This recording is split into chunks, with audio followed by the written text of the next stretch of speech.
Don't forget to subscribe, and turn the notifications. We upload daily, and check the source of this video to view all the images and videos if there was any. Balkan peoples love to argue among themselves. Whether it's squabbles about the past or fights in the present, there is plenty that puts neighbors at odds with one another. One thing is beyond dispute, however: the word compromise has a negative ring to it in nearly all languages of Southeast Europe. Politicians in Scandinavia or Germany might take pride in their ability to forge consensus and bridge opposing views. But their colleagues in the Balkans seem to thrive in confrontation, even when they wheel and deal with their adversaries behind the scenes. The case in point is the so-called Macedonia name dispute. Ever since the former Yugoslav republic by the name gained independence in 1991, the dispute with neighboring Greece became a centerpiece of the region's politics. More than a quarter of a century has passed without Athens and Skopje settling their differences.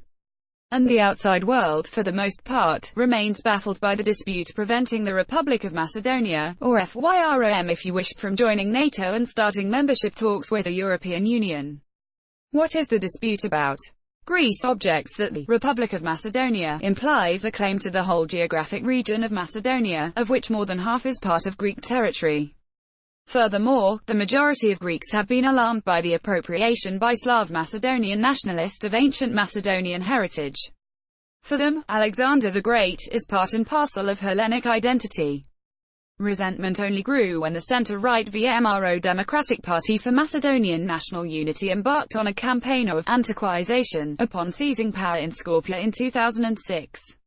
Under its populist Prime Minister Nikola Gruevski, the capital's downtown area was revamped into what looks like a neoclassical-themed amusement park presided over by a humongous statue of Alexander the Great perched upon a fountain in the main square. That made the quarrel even worse. Not only did the Greek government veto Macedonia's entry into NATO, but it also added the name of the majority population and their language to the list of problem issues. But Slav Macedonians have their legitimate grievances, too. They have the right to self-determination and the right to choose what to call themselves, their language and their country. Unlike Bulgaria, Greece had no objections when Macedonia was part of communist Yugoslavia, nor did it really push against the codification of a Slav Macedonian language after World War II and the recognition of a Macedonian nation within the federal system. It was only post-independence that successive Greek governments raised alarm about irredentism and portrayed their feeble neighbor, barely making it safely out of the bloodshed ripping Yugoslavia apart, as a top national threat.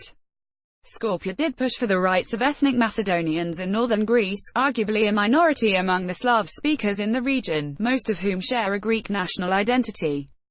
But to say that the country poses a real challenge to Greece, a member of NATO and the European Union with a strong military and much larger economy, is stretching it too far.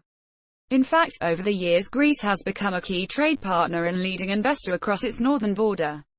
And at the end of the day, it is in Athens' interest to have its neighbor join the EU as an essential step towards stability and prosperity.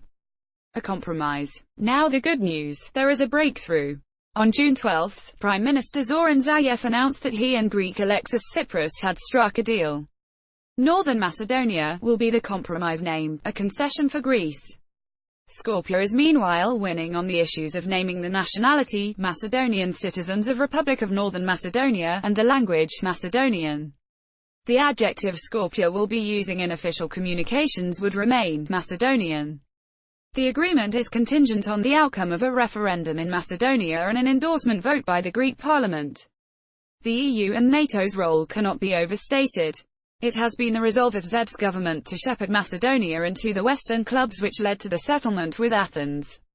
Greece holds the key to joining the Atlantic Alliance and the EU. The next meeting of the European Council, a gathering of heads of state and government, on June 28 to 29 will provide the venue where Zaev and Tsipras will present their agreement.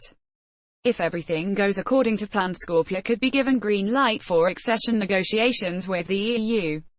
NATO is likely to invite Northern Macedonia as a member at its next summit in Brussels, July 11 to 12, a full decade after a membership proposal was blocked during the Bucharest summit. Athens will then ratify the accession protocol in the autumn, together with the agreement on the name issue. There are spoilers, however. The Hungarian Prime Minister Viktor Orbán has called on VMRO DPMNE, now in opposition, to fight against an externally imposed compromise. He lauded Gruevski, who was recently sentenced by a court of first instance for embezzling public money, for coming to Europe's rescue during the migration crisis of 2015-2016. But in reality, VMRO-DPMNE might find it hard to defeat Zaev at the referendum. Together with the Albanian parties in his government, the Prime Minister should be able to garner sufficient support for the deal. The ball is primarily in Tsipras' court. Could he muster enough votes in Parliament to get a deal through? The main opposition party, New Democracy, ND, is squarely opposed. So is Independent Greeks, an ND splinter faction which has governed in coalition with Tsipras Syriza since 2015. This means that the Prime Minister would depend on support by other parts of the opposition, such as the leftist Movement for Changes. If Tsipras manages to shepherd it through the ratification process, he will win his place in history. Badly needed good news.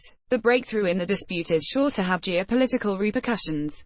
Although formal accession will take time, Northern Macedonia's entry into NATO will allow the West to claim a victory in the standoff against Russia. The country, which was on the brink of a civil conflict in early 2017, will earn plaudits as a success story of Euro-Atlantic engagement at a time when Europe and Canada, on one side, and the US, on the other, are at each other's throats.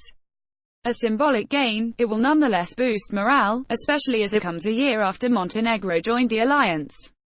The membership talks with the EU will be a boon for Skopje too, provided that skeptics such as France or the Netherlands do not raise last-minute objections. EU dignitaries such as German Chancellor Merkel, who phoned Zaev and Tsipras in late May, appear to be enthusiastic. The compromise between Athens and Skopje is the sort of good news the Balkans badly needed. Let us hope that Zaev and Tsipras will pull it off. NATO and the EU will be of tremendous help, as will Greece if it plays constructively, but the main responsibility for positive change lies with the Macedonian citizens. The views expressed in this article are the author's own and do not necessarily reflect Al Jazeera's editorial stance.